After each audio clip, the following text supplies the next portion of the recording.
Hey guys, in this video I want to discuss with you the top 8 decks from a old tournament. I'm not gonna lie, September 30th, hosted by the Lost Boys. I think less than 100 players joined, and we were able to get the top 8 from this tournament. I'm going to be able to shoutcast the finals, so stay tuned for that. I'll definitely shoutcast the finals for you guys. But let's jump in and talk about the top 8 decks from this tournament, starting with 𝐒𝐍𝐍𝐄𝐓. Of course, there's gonna be a lot of Amethyst Ruby, so get ready for that. But we're going to show you amazing Emerald Amethyst, Amber Steel, and a lot of interesting decks that also topped with Emerald and Amber as well. So let's jump right in, guys. Number 8 was Amethyst Ruby by 𝐒𝐍𝐍𝐄𝐓. Really interesting deck to see here. He is running the Goofies, but let's go ahead and look at the staples. The staples are basically the Rafiki, the Maleficent. You could have an Elsa, potentially. You don't need her. But of course, if you're going to go ahead and shift into Elsa primarily over Ursula, this is a good option to have because the shift just makes it super easy. Being able to get that 3 lore within one turn is huge. Also getting that value from her, being able to basically rest 2 of the opponent's characters, making useless completely. This is really strong to shift into Elsa. But really, if you're not running the Elsa, I don't see any value in the 3-cost Elsa herself without the shifting Elsa. So maybe this is just necessary in an Elsa deck. Elsa, Amethyst Ruby, and we'll see more Amethyst Ruby here. Of course, the staples are Dragonfire, be prepared at 4, anything to draw with at 4. So all the Maleficents at 4. Queens, usually they run 2 to 3, so yeah, 2 sounds right. Looks like this guy actually really likes Jafar, which is awesome. Gaston is very useful still, guys. It's a difficult deck to run, Gaston. He has to challenge. Right? So he has to challenge. So he could be, if the opponent's smart, he could just quest with something like a Maleficent, and then force us to challenge with the Gaston. Another thing we could do is get rid of that Maleficent, so we don't have to challenge her with the Gaston, keeping the Gaston safe. By attacking her, the Maleficent, for example, with something else. But yeah, guys, just keep an eye on that. Gaston is really good to remove like pesky opponents. Really try, like, he just sits on the field for a while, and the opponent's forced to deal with him somehow, or you just remove a really valuable card on the opponent's side. But yeah, guys, this deck is actually running a lot of evasive because I really believe whoever has the most evasive towards the end of the game, late game, really will be doing a lot better. So we see that he's running Mickey Mouse and Goofy 2-2. Maybe he just saw some value in the mid game and the late game evasive over just late game Mickey Mouse evasive. Mickey Mouse, to be honest, is very hard to run 4 off. You're basically only going to play 1 per game maximum, so running 4 off is basically a big waste, but you could ink them, so there is no cards wasted in this deck. But yeah, guys, we are going to run Shield of Virtue. You are going to run at least 1 Ursula's Cauldron because it helps you with your draws. Once this lands in the game, basically you pick and choose what card you want to draw. It's actually really strong. And of course, your White Rabbit, the Rabbit Pocket Watches work amazing with Aladdin. They're insanely good with the evasive as well because you could just get rid of opponents' characters and then they cannot deal with you in any way. And you were gonna just sit there anyways for 1 full turn doing nothing. So really useful, of course. And Befuddle here, I think the Befuddle, guys, you want to target items. You do not want to target characters unless they're like evasive characters that are gonna deal a lot of make a lot of problems for you. But yeah, guys, pretty solid deck here. Interested in your opinions. This was 8th place. Amethyst Ruby. Let's move on to another Amethyst Ruby. There's going to be a lot of Amethyst Ruby, guys. So 𝐒𝐈𝐓, let's check this one out. Let's see the differences. No, this one is running more of Mickey Mouse, purple Mickey Mouse. No purple Mickey Mouse. He's just running the Magic Brooms just for fun. Because when he plays this card, he can put Be Prepared back into the deck. That makes a lot of sense to me, to be honest with you. Being able to put your Be Prepared back into the deck, that's huge value. Because in the mirror match, whoever has more Be Prepared wins the game. That's how the mirror match goes. So that's pretty interesting. That's a really good strategy. You don't even need Mickey Mouse to get those Be Prepared back into your deck. You can just use the Magic Broom. That's actually really smart. 𝐿𝐹, he is really good with the Aladdin. Because you just keep him safe. Also good, amazingly good with the evasive as well. Just keeping the evasive safe for the rest of the game. It's very hard to deal with that. So 𝐿𝐹 here over the Gastons, looks like in this deck. This deck is running Goofies, guys, and he's running the same ratios of Queen. So maybe that's the perfect ratio. Also, same ratios of Elsa. So maybe these are actual staples in this deck. If you're gonna run the big Elsa, of course. But yeah, guys, look at his big guys. There's a lot of big guys here. He's got okay, 2 Ursulas, 4 Aladdins, 4 Elsas, and 4 Maleficent. Huge. That's a lot.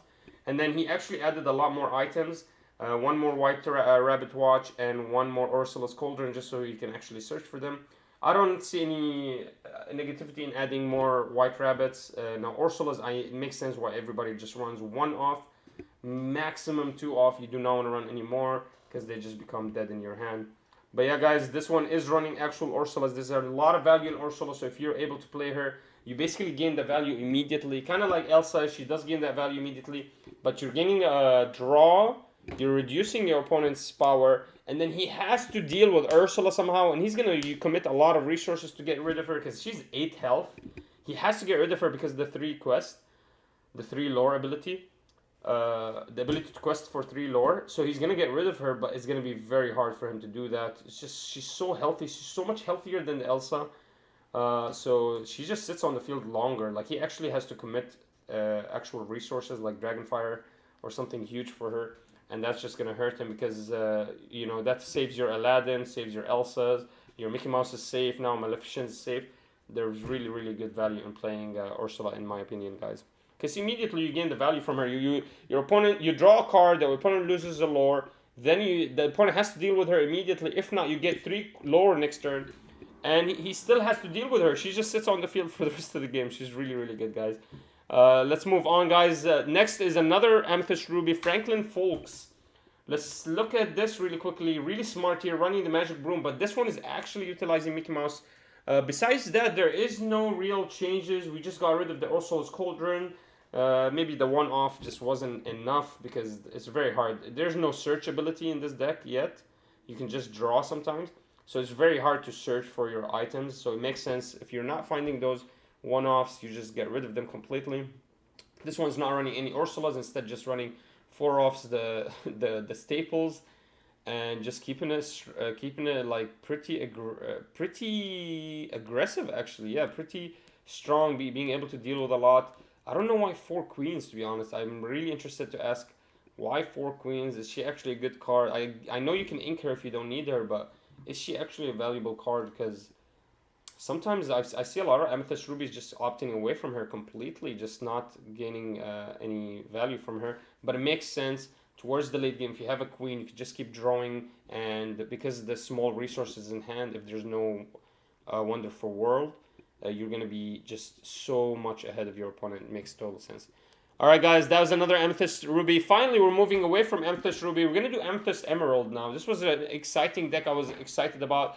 Devin Harrison, let's go look at his 5th place. Emerald Amethyst. Let's check this out. 𝐂𝐲𝐓, obviously, really strong to start the game with. Pascal there. Honestly, if you're smart, you can just keep Pascal for 6 turns easily. You know, it's gonna take 6 turns for Be Prepared to be played, so you just keep him there safe completely. Just and in an Emerald deck, one lore can change the game. One lore can change the game. Look how heavy this guy is in questing. He's got Flynn Rider, which is huge, 2 lore for 2. Then he has Hans. Then he has Tinkerbell, which is just evasive. Then he has another evasive, which is Genie. Then he has 𝐂𝐎𝐍𝐶, which nothing can deal with it. And then he has Mad Hatter, just so much lowering. And then he has also Cheshire Cat that if the opponent wants to deal with her, he just dies. It's extremely valuable stuff, guys. So it makes sense why the Pascal is in this deck. I bet you he's running Amethyst just to run the Pascal. Being able to play an early evasive that early, just keeping it on the board, gaining 6 quests. That's questing for 6 lore. That's gonna change the whole game in an Emerald deck. That's gonna actually give you all the momentum you're looking for. And the opponent is still forced to deal with you, so you're just gonna be fine. Once per turn, playing 1 card down. And so that's why John Silver and Ginny is good here for the late game. Because when you get to the late game where you're just playing 1 card down, you really want to gain value from that card. Being able to return a card back, staying evasive, and gaining that quest is huge from Genie. And also John Silver can really commit a lot of control. forcing characters when he plays and when he quests to become reckless. In the mirror matches versus Emerald, because you really can't deal with another Emerald deck really well, this is the best way to deal with that deck. Deal with any evasive big Mickey Mouses or anything on the field.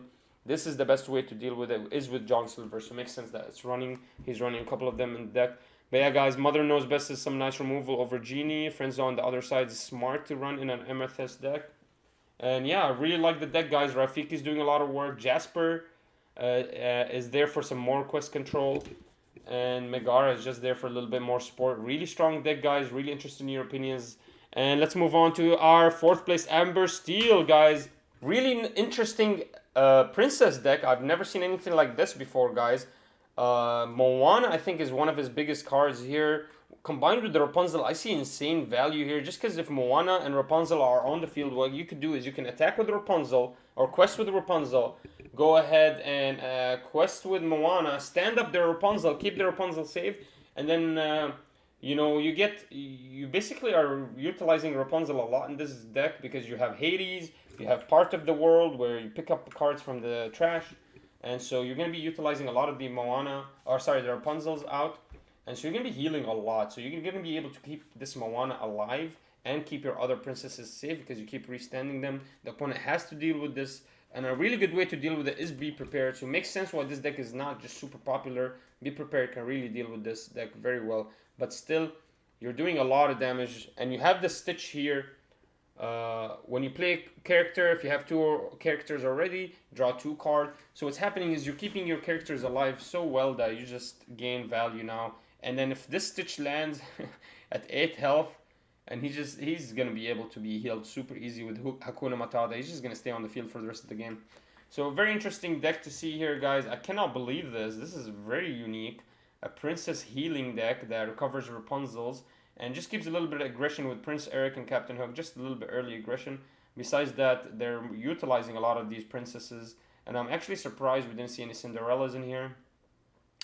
But yeah, guys, very interested in your opinions about this deck. What do you think about this Tinkerbell / Moana / Rapunzel princess deck? Wow, really cool to see this, guys. And yeah, let's move on to number 3. We have an Amethyst Emerald here. Let's check this one out. This is a different Amethyst Emerald. Let's see how different it is. Okay, literally he's running just 4 purple cards. It's just Pascal, Friends with Benefits, Maleficent, and Rafiki. And then besides that, he's just running the Emerald engine, the same engine. He just added a couple of Mother Gothels, which I believe Mother Gothel will do amazing work combined with Steel, or sorry, not Steel, Amber, because you get some bodyguards on the field. Basically shut down all the questing for the opponent. Also would be really good with the Sapphire, being able to keep her safe with Aurora. Keep her warded. I think there's a lot of value in that. But yeah, guys, this deck really slaps really well. John Silver is doing a lot of work here in the mirror match, and just in general, you really want to stop the opponent from questing because you're gonna win the game no matter what. You're always more solid. Your cards are so much cheaper, and they quest for so much more. So for 4, you get 3 quests, 3 lores. For 5, you get 3 lores. For another 5, you get 3 lores. It's insane value. For 2, you get 2 lores. For 3, you get 2 lores. This is insane value, guys. So you're always going to be able to quest faster than your opponent. You're going to have evasive earlier than him with the Pascal down early. Then you have Tinkerbell and Genie as well. So your late game is just set, man. Once you get to 16 lores, you just play the Genie and the Tinkerbell down same turn, and basically that's game over for the opponent, to be honest with you guys. But yeah, guys, very interesting deck, guys. Wow, it's very similar to the other Emerald. Just a testament to how strong Emerald is. You really just run that. It's just straight staples here. The 𝐂𝐎𝐍𝐶, the Mad Hatter, the Tinkerbell, Genie, John Silver, Cheshire Cat. You run the Mother Knows Best. Megara is good for some, I think combined with 𝐒𝐿𝐓 or combined with Duke of Weston. That's huge right there, Megara. Makes total sense. And yeah, just run the Flynn Rider, Duke of Weston, and that's huge, guys. This deck is amazing, amazing, absolutely amazing. All right, moving on, guys. Second place, another Amethyst Ruby. Let's just discuss this really quickly. No Ursula's Cauldron, but we are running 4 Ursulas, which is huge. Does really reduce the Shield of Virtue by 1. So maybe he just doesn't have any priority to keep his characters alive. because we've seen every other Amethyst Ruby run 2 of this. But besides that, it's basically the same staples, just moving Mickey Mouse and Pongo. Instead of Goofy, he ran Pongo. So I think this is the staple here. You run 4 evasives. 2 of them are a 4 or 5 cost. 2 of them are the Mickey. And then besides that, you run the Amethyst Ruby engine. You have options. You can run Mickey Mouse if you want to. You don't have to. You can also run Gastons if you want to. You don't have to. Also run Lefos if you want to. You don't have to. And also you could run Magic Brooms if you want to, you don't have to. But besides that, everything else is staple. You really want to have at least 1 Pocket Watch. You want to have Magic Mirrors. You want to have some Queens. You don't have to have a lot, but you do want some. And yeah, guys, Rafikis are huge in this deck as well. But yeah, guys, wow, very, very cool deck. Yeah, I think we've discovered the best Amethyst Ruby setup. And we're ready for set 2. Let's see how it look. But yeah, guys, first place, Amber Steel, speed aggro deck, guys. Insanely aggro. This is one of the best decks in the game. And I believe it's just because it deals with all the decks very well. I'm actually surprised, but it actually deals with Emerald very well because of the grab your sword and the amount of control it has. It just has much more control than Emerald. Besides this deck, I think Emerald is the second fastest deck. Emerald Amethyst, but this is just too fast, guys. And the only reason this is losing to Emerald Amethyst is because Emerald doesn't want to attack characters. He wants to attack like quest. And if you don't deal with these characters, you're just slowly gonna start losing momentum. And he can deal with your characters without attacking into you, without challenging you. He could just fire the cannon, smash you, grab your sword, deal with a big part of your field. Whereas you are forced to challenge him 1 by 1, so it's gonna slow the Emerald decks down. So it makes sense why this deck is faster than them and is more successful than them. It's been winning a lot of tournaments. This is the second tournament it's won, huge tournament. But yeah, guys, this one is actually running Rapunzel, so he does see some value in Rapunzel's being able to heal maybe some of the bodyguards, being able to heal some of these Stitches and Tinkerbells makes sense, guys. Also Captain Hook there, just to slow down some of these Emerald decks probably. Or or maybe the mirror matches, just to slow them down, because characters with cost 3 or less cannot challenge. Oh, I thought this was the Captain Hook that stops questing or forces you to become reckless. Never mind, this is a different Captain Hook. He's just challenger plus 3, so he becomes 5/5. Characters with cost 3 cannot challenge his character. Interesting. So I guess this is just to challenge Aladdin. I'm not sure what this is for. But I mean, it does shift into one of the cheapest Captain Hooks in the world, so it makes sense why you'd run at least 1 or 2 of them. But yeah, guys, really strong control. Whole new world, only a 3. That's surprising. Ariel is here just to sing the songs very early. Being able to sing that grab your sword early is just gonna change the whole game for you. It really does, especially if you sing like a whole new world as well. Being able to just drop your hand down onto the field, pick up a whole new hand, and still potentially, if you dropped your hand last turn, for example, now you have a 5 or 6 ink and you have a whole new set of cards. It's absolutely insane to run this with Ariel, guys. But yeah, guys, interested in your opinions. What do you think about this tournament? I know I'm really late. Go ahead down below, tell me how much this video made you hate me. Tell me how late I am. I promise you I'm not going to be late anymore. We're going to shoutcast the finals for this tournament. Not right now, though. I'm a little busy. But I'll try to find some time.